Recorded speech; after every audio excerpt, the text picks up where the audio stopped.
Hi everyone, I hope you're all doing well and thanks for being here. If you're new here, welcome to the channel. If you're a returning viewer or subscriber, it is lovely to have you back. I'll be starting the reading on the next slide, but before I do, I just want to say that this is not a personal reading, so it might be that there are only some parts of the reading that resonate for you. And of course, some readings might not resonate for you at all. And so it's important that you use your discernment and you don't force anything to fit if it doesn't. The parts that resonate for you will feel like confirmation of things that you already feel intuitively. Before I start, I ask for this reading to be blessed and surrounded by divine light and protection, and I ask that no lower vibrational energies are able to interfere with the messages being brought through or the messages finding the people who will benefit from them. I ask for protection for all the good souls who are here watching this video. Thank you, Spirit.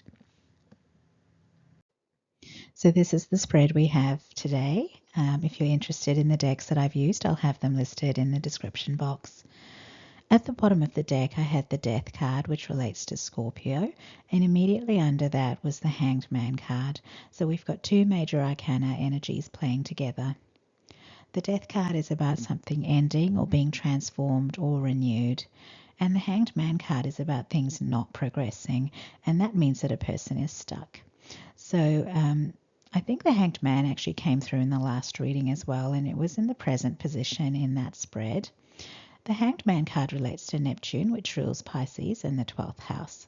So we've got two water signs showing up here at the bottom of the deck. So this message could be for someone with strong water sign placements.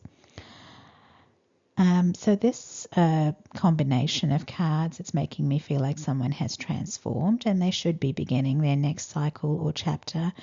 And there's something happening that's keeping them blocked. And so this is definitely reminding me of that last reading where someone was a karmic connection and they were doing things to stop someone from moving forwards.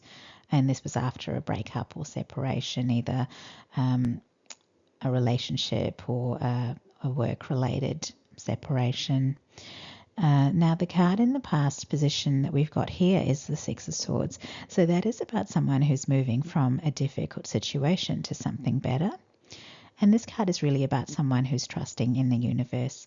The symbolism of this card is that the person here is just a passenger in this boat, and it's actually the divine that is taking this boat where it needs to go. So effectively, this passenger has said to the divine, I'm putting my life in your hands. Please guide me out of this mess. And above this, the first oracle card we have is actually titled Faith. So yeah, this person has put their faith in the divine. So that makes things very interesting because it looks like whatever this karmic person is doing, it's actually not going to work. Their intention might be to block this person from moving forward. But if they're blocking this boat from moving, they're actually getting in the divine's way because it is the divine that is steering this boat. So, wow. And I'm actually just picturing the divine thinking, why is this clown getting in my way? And then I'm picturing the divine letting this karmic person know that they need to get out of the way.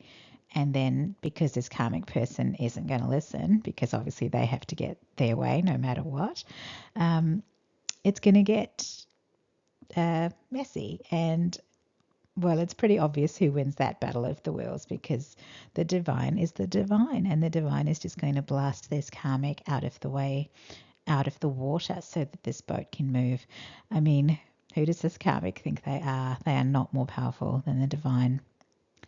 So good for this person for asking the divine to help them is what I'm thinking. Now the card in the present position is the Wheel of Fortune. So things are now going to change for the better. And the Wheel of Fortune relates to Jupiter, and it's a card that's about, like I said, someone's fortune changing for the better.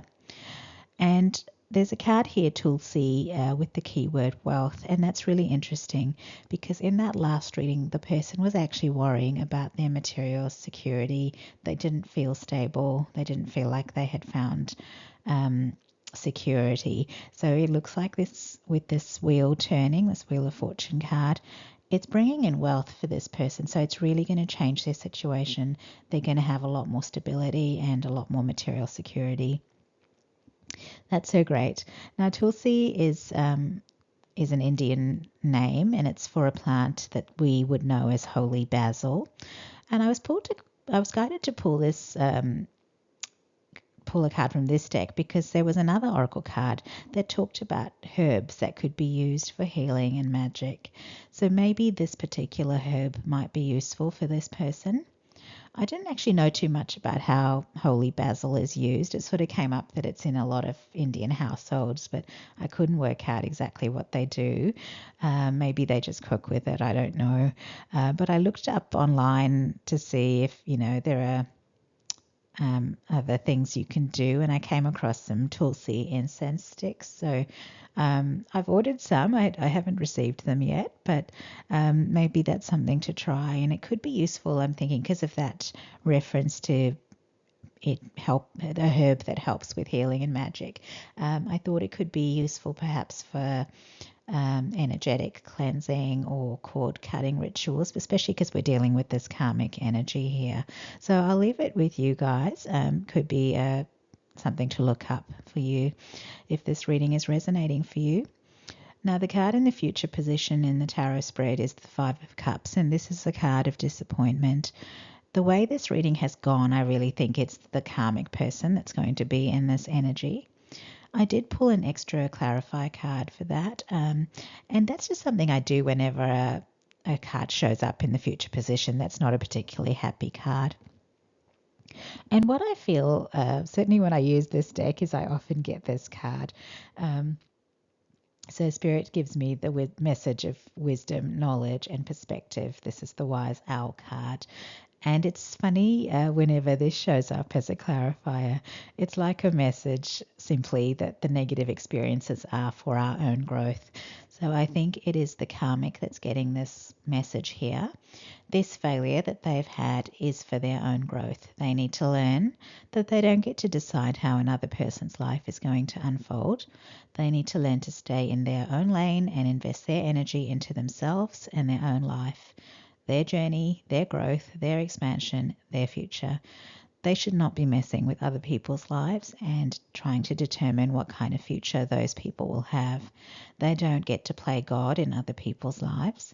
Those people are meant to be free to make their own choices.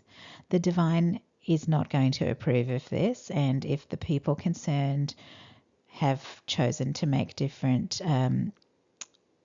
choices, or taken a different path, and they've actually asked the divine to help them accomplish what they want, the divine is going to help them.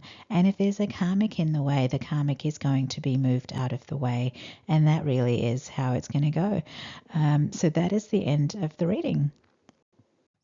And that's it, guys. I hope you enjoyed the reading. If you made it to this point, please give the video a like and consider subscribing to the channel. Your support is very much appreciated. Take care, everyone, and I'll see you all in another video. Bye.